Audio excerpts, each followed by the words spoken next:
See, bro, I think it's something we seriously need to talk about as Africans.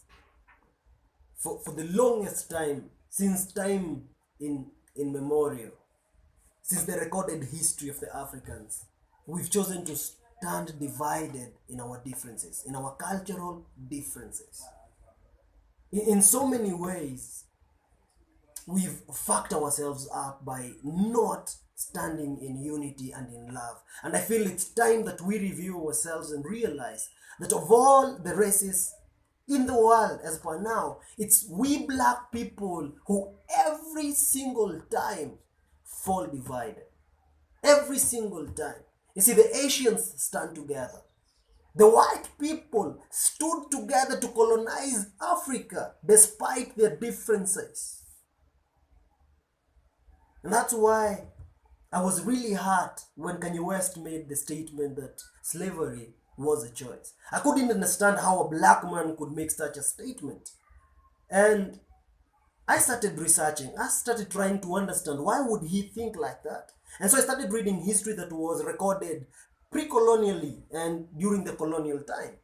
And it was history by both black people and white people. And the one thing that they all had in common was the simple fact that there is no white person who enslaved a black person.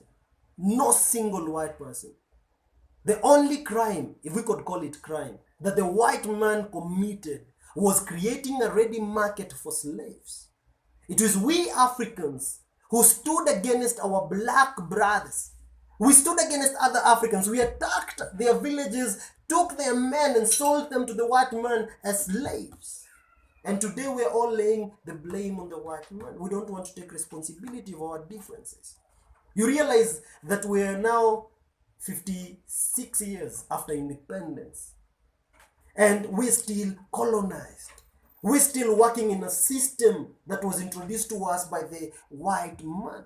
A system that feeds our greed. The few elite in the community get to sell everybody else. Same as our chiefs who collaborated with the white man.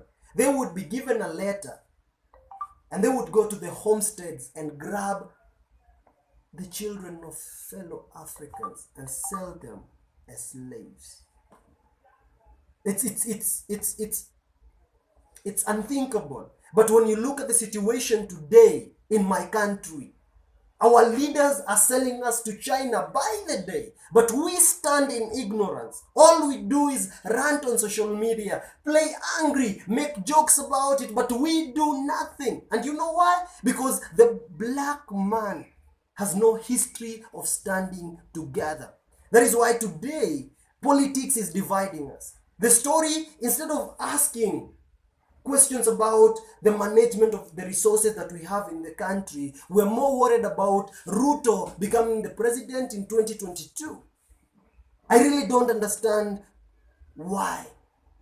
I honestly think we need to start reviewing ourselves individually, and we need to start asking, does it work for you? And if it doesn't work for you, then what are you doing about it? The moment you get a little power, will you use that power to sell fellow black men for your greed? Same as our brothers are doing? Same as the pre-colonial leaders did? See, Africa was sold by the black man, but we can save it if only we fight our differences and stand together as Africans. Because it doesn't matter where you come from. As long as you're a black woman, you are an African. Think about that.